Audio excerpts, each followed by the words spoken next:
Nick Carter, Master Detective.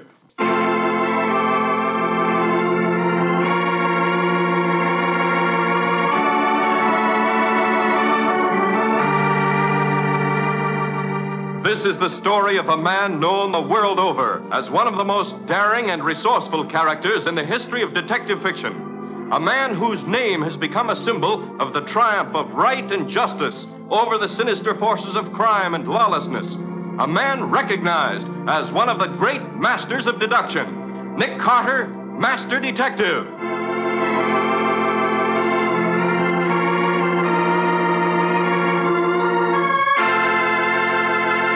Today's exciting case, The Man Who Lived Too Long. Another exciting chapter dramatized from the life story of Nick Carter.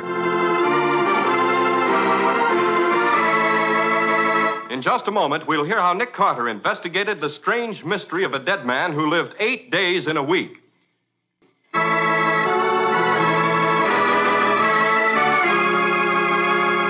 And now for today's exciting case from the life of Nick Carter.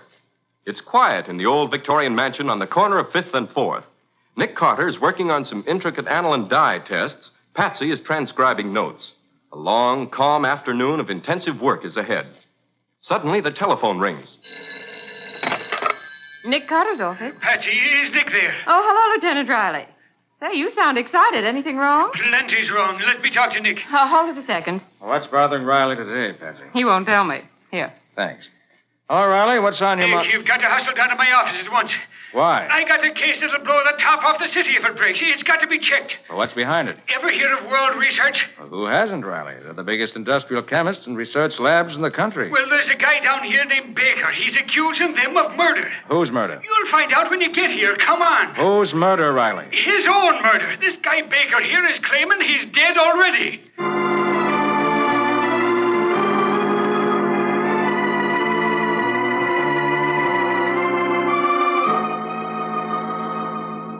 Nick, this here is Mr. Baker. Mr. Baker, Nick Carter. I want him to hear your story. Go ahead, Mr. Baker. How has World Research murdered you already? As I stand before you now, Mr. Carter, I'm a dead man. Shall be buried in a very few days. Go on. I'm an inventor, Mr. Carter. Not by profession, but by hobby. During the day, I'm a broker. Evenings, I work in my laboratory. I've been doing research with a friend of mine named John Dray. You can check that. Get on with your story, man. I want you to check it to prove I'm not crazy. Well, Dray and I have perfected a new radio development that'll revolutionize the industry. It's been patented. You can check that, too. We'll decide what to check, Mr. Baker. Go ahead. World Research has been after us for weeks to sell out to them. We refused. Apparently, they were desperate. Today, I found this piece of apparatus connected inside one of my experimental machines. Look at it. What a mess of wires and tubes that is. It was brought into my laboratory by World Research. It's a gamma-ray projector of tremendous power. All the while my experimental radio has been operating, this little horror has been projecting gamma rays until my body is saturated with them. I can't live, gentlemen. World Research has murdered me. What do you want us to do? Check my story from beginning to end. Then let me come down here and begin action against World Research. If I'm going to die, Mr. Carter, I want my revenge before I'm in the grave. Look, Mr. Baker, you're talking like an idiot now. Easy, Riley, easy.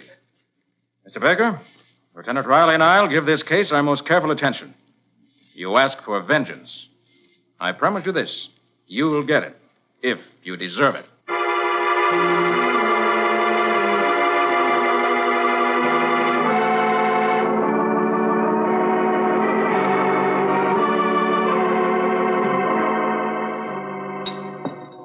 Well, Nick, I'm finished, Patsy. is this apparatus Baker brought in really deadly? No, You mean he lied? I'm not sure. All I do know is that this so-called gamma-ray projector is just a mess of tubes and wires. It doesn't make sense. Then the whole case doesn't make sense. And why did Baker come in with that tall story? Yes. It's possible World Research may be trying to buy him out. But why claim murder? It's such an odd, impossible murder. Maybe he's wacky, Nick. I hear most inventors are. Maybe. Well, there's one way to find out. Get the car, Patsy. We're going to visit Mr. Baker in his laboratory.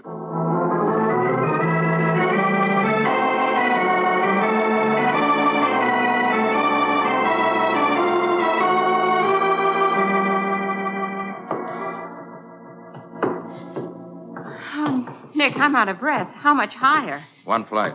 The janitor said Baker's lab's on the top floor. I hope I can make it. Here, take my arm. Oh, Nick. Are you sure Baker's in? Yes, the janitor said so. Oh, then maybe he... Hold it. Here we are. Sounds pretty quiet in there.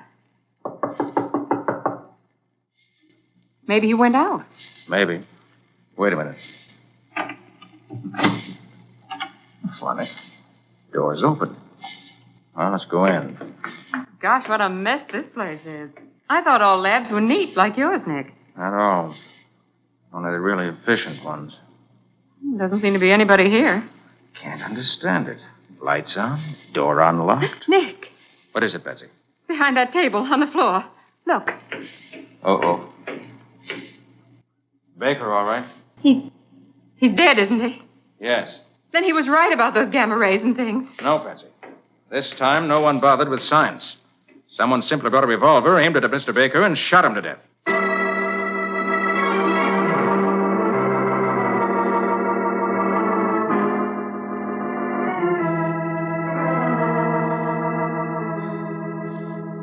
I got over here as fast as I could, Nick. If this ain't the screwiest case I ever came You across. can look the body over, Riley. I've already made a preliminary inspection. He was shot at close range with a .25 caliber gun. Colt automatic. One of those lady-sized pocketbook automatics, eh? Yes. How come you're so sure, Nick? Because I found the ejected shell right here. See? Mm-hmm. Well, what is it, Nick? Well, something I hadn't noticed before. Look there, under the body. You can just see the edge of the handle. Glory be, it's the gun itself. Watch out for prints on it. Oh, Nick, I know better than that. Right as usual, Mr. Carter. It's a .25 automatic. Let's have a look at it, Riley. Nick, maybe Mr. Baker shot himself.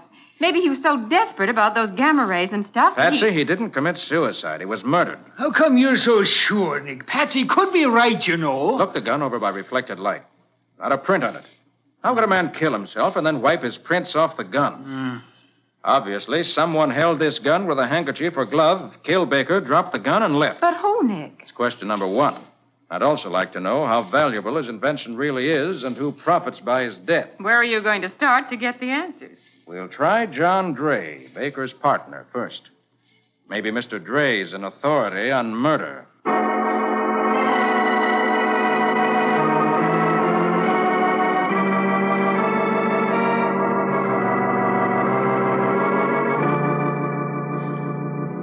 It's true, Mr. Carter. Our radio development is potentially worth a fortune. It's new and tremendously important. Look over the patent yourself. We registered it jointly.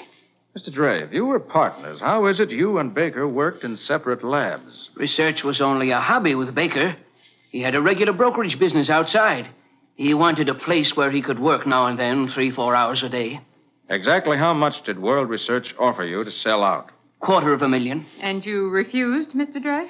Not exactly. We made a counteroffer. And now that Baker's dead and the patent's all yours, you're waiting for the answer, huh? Certainly not. I told you we registered the patent jointly. I can't touch Baker's share. Can you tell me who does inherit Baker's share? His sister, I believe, Julia Baker. She lives with him over at the... I know the address. Thanks a lot, Mr. Dray. Oh, by the way, would it be possible to develop an electrical gamma ray projector? What?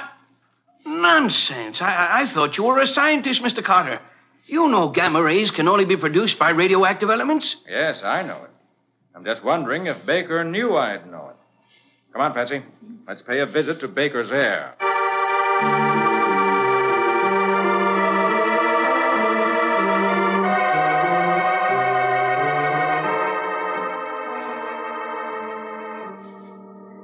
Yes, I suppose it's true I inherit Ben's share in the invention, Mr. Carter. I never thought about it much. Miss Baker, tell me, do you know if there's a copy of the patent here? I don't know. I think it's with Ben's attorney. That's Roland York at Maiden Lane. Was your brother working on it very long? For years, it seems. I don't know where he found the time. I hardly ever saw him outside of Sundays. He spent Sunday with me. He worked very hard at the brokerage, 10 hours a day. What did he do? He was the statistical expert. No time off? Hardly any. Must have been pretty lonesome here for you. It was. Even at night when he came home from work, he couldn't spend much time with me. He was so tired. He'd just have dinner and then go to bed. What were his hours at the brokerage office, Miss Bauer? He worked from 9 in the morning until 9 at night, usually. Pretty stiff hours. And what time did you have dinner at home? Around 9:30. And then your brother went to bed. Yes, around 11. I see. I can't understand who'd want to murder my brother, Mr. Carter. He was a good man, was friendly, was interested in everybody. Oh, for heaven's sakes, Mr. Carter, who killed him? I don't know yet, Miss Baker. Frankly, at the moment, I'm much more interested in another problem. Oh, I don't understand, Mr. Carter. Come along, Patsy. I want to have a talk with the janitor of the building where Baker's lab is located.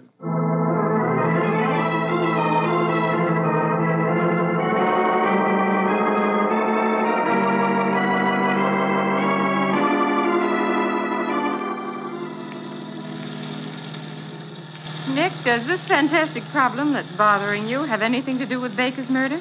Maybe the crux of the murder. You mean the answer to why Baker lied about that gamma ray projector? No. Well, then I don't Wait a get minute. it. Here's the building. All right. Come on. Okay. Here's the janitor's door.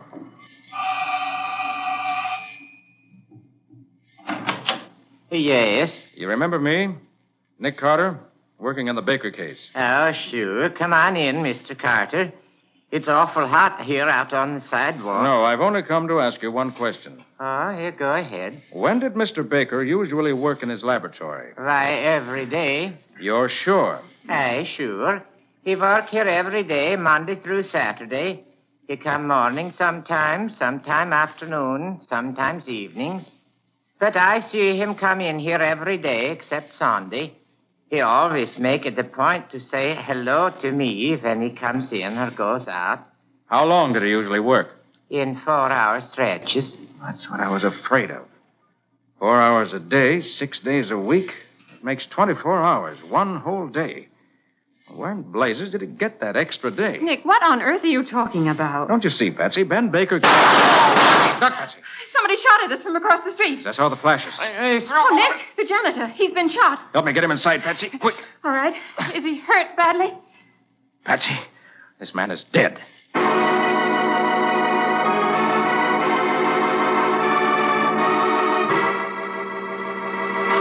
What is this mysterious question that's bewildering Nick? Why was the janitor in Ben Baker's lab building murdered? We'll see in just a moment.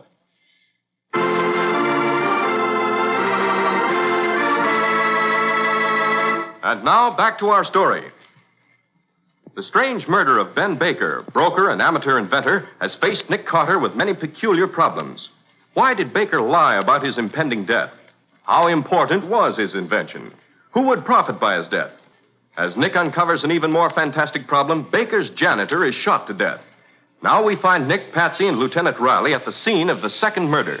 Nick, I'm really lost. I can't make head or tail of this mess. Can't you give us any idea of what's going on, Nick?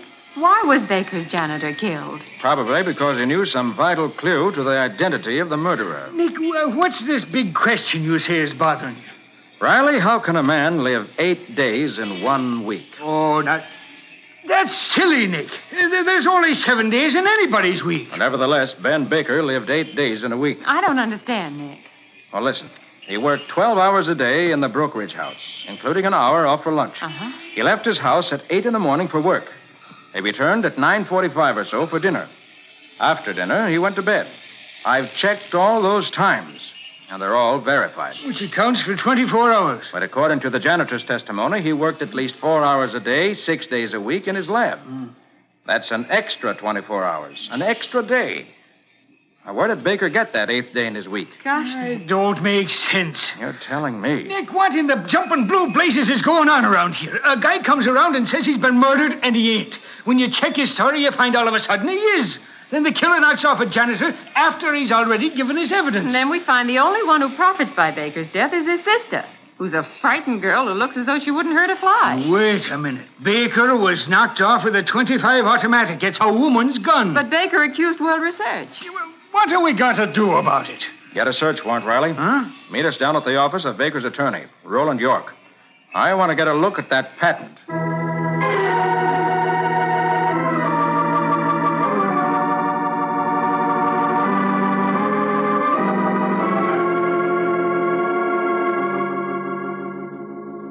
Okay, Nick. I've been all through the files, and here's everything there is on that invention. Oh, gosh, what a mess of documents. Looks as though it's as much trouble patenting an invention as it is making one. Yes. Well, Nick, anything phony about this stuff? Strangely enough, no. Apparently, Baker and Dre have worked out quite a brilliant improvement on radio-television transmission. It's not epoch-making, but it's the sort of thing that can cut costs of transmission 50%. Patent seems to be legitimate. Made out by Baker and Dre jointly. That's what Dre said. Here's something. Baker's share goes to his sister when he dies. That's what she said. But here's something no one mentioned. What's that? If Baker and Dre both die before commercial exploitation of the idea begins, Roland York, the attorney, acquires all commercial rights subject to the obligation to pay both heirs their fair share. Nick. Are you thinking what I'm thinking, Patsy? I know what you're both thinking. That maybe John Dre's the next man scheduled to die. That may be true, so let's get busy. All right. What do we do? We're up against a shrewd killer, and we don't know exactly what he's after. Although I have a hunch, if we knew where Ben Baker got his extra day, we'd be a lot closer to the solution. Riley, get hold of Roland York. Yeah? Hold him for questioning, as tactfully as you can. Right, Nick. Patsy, you and I are going places. Where, Nick? To John Dre's laboratory. To protect him? Maybe. Also, maybe to find Ben Baker's extra day.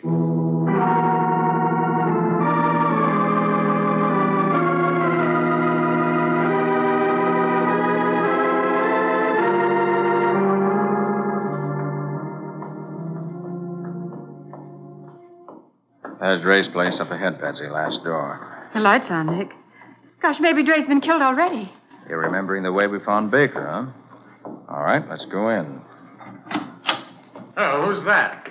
Oh, sorry, Mr. Dre. You startled me. But we Quiet, are... Patsy. Who are you? Oh, let me introduce myself, Mr. Dre. My name is Kent. I'm from World Research. What are you doing here? Well, I was sent over to express our deep sympathy for your recent bereavement. So? And also, you understand how embarrassing it is to talk business at such a time. Go on. Well, and also to say that your counter-proposal is really much too high. You think so, huh? You must reconsider, Mr. Dre. Now that Baker is dead, huh? I don't understand. Baker was the one who was holding out for the high price, wasn't he? Well, Mr. Dre. Now that Baker's out of the way, you brazenly come here hoping you can persuade me to accept a smaller figure. I assure you. Nick? Yes, Betsy. I just realized. Maybe it isn't Roland York. Maybe Baker told the truth about World Research. Maybe the patent does threaten their business. Why, maybe they... Did I hear you call this man Nick? Well, I had assumed I was speaking to Mr. John Dre. Do you mean to tell me that I... What's the meaning of this? What are you people doing in my lab? Investigating murder, Mr. Dre. So I was right. You are an imposter. This is outrageous. How dare Mr. you... Carter, will you have the goodness to explain what's going on here? Oh, it's really quite simple, Mr. Dre. We came here to throw a little light on the murder mystery. That's and it. Yes, Nick? Say that again. Say what? Really, Carter? This is ridiculous. Quiet, I please. have... Repeat what you said, Patsy. Well, I said we came to Mr. Dre's laboratory to throw a little light on the murder. That's it. Light. Light in the laboratory. And that's the explanation. The explanation of what? Ben Baker's extra day. I think I know where he got it. Come on. Where to? Let's go have a look at Baker's electric meter.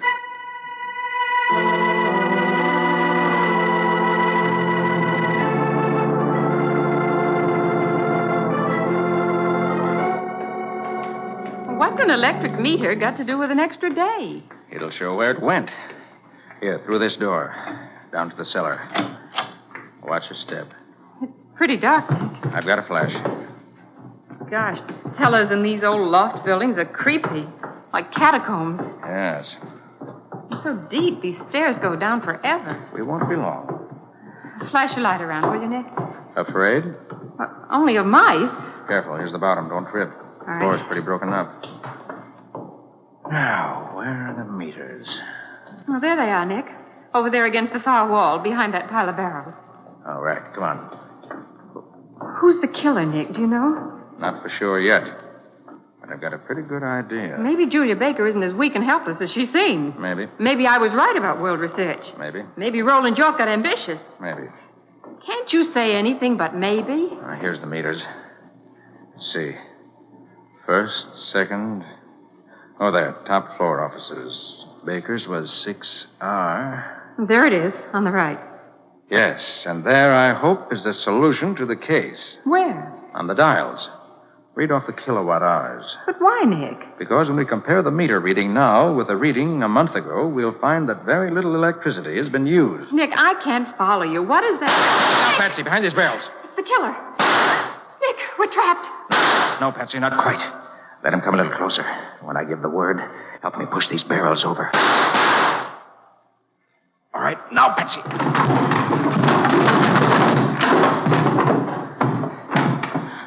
Nick. All right, we can come out now. Our friend's been knocked cold. We'll find him under a couple of crates. But who is it, Nick? Put your light on quickly. In a second. I'll be happy to illuminate the very unattractive face of your murderer. And there you are. Gee, Nick, that's... Yes, Mr. John Dray.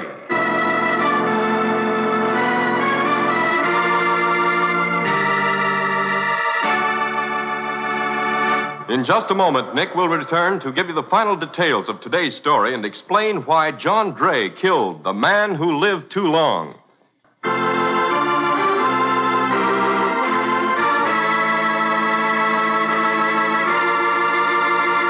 And now let's hear from Nick Carter himself. Nick, where did Baker get that extra day? He didn't, Ken. That's the point of the whole case. Baker never spent any time at all in that lab. If he had worked there experimenting, his meter would have registered many hours of electricity.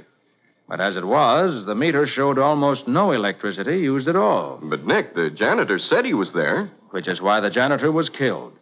John Dray rented the lab in Baker's name. Then he killed the janitor to keep him from telling me that the man found dead in the lab, Baker, wasn't the man who said hello to him as he went in and out. But why was that necessary, Nick? Baker and Dray made the mistake of patenting their invention jointly. Now, the patent law is very strict on one point. It provides that only the actual inventor is permitted to take out the patent. If any other name appears on the patent, it's thereby automatically void. Oh, I see. So World Research could have broken the patent if they found out that Baker was not an inventor, but merely Dray's financial backer. Right, Patsy. And rather than take that chance, Dray tried to set up a false identity for Baker.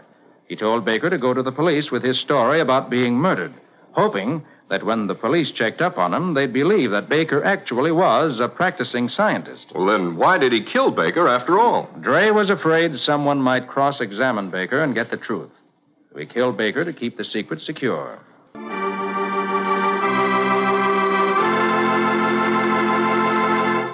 Lon Clark is starred as Nick with Helen Choate as Patsy. Original music is played by George Wright. The entire production is under the direction of Jock McGregor.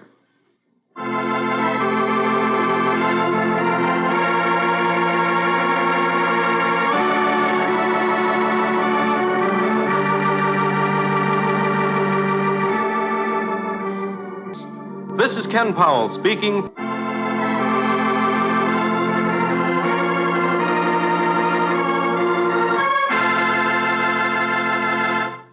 This is the Mutual Broadcasting System.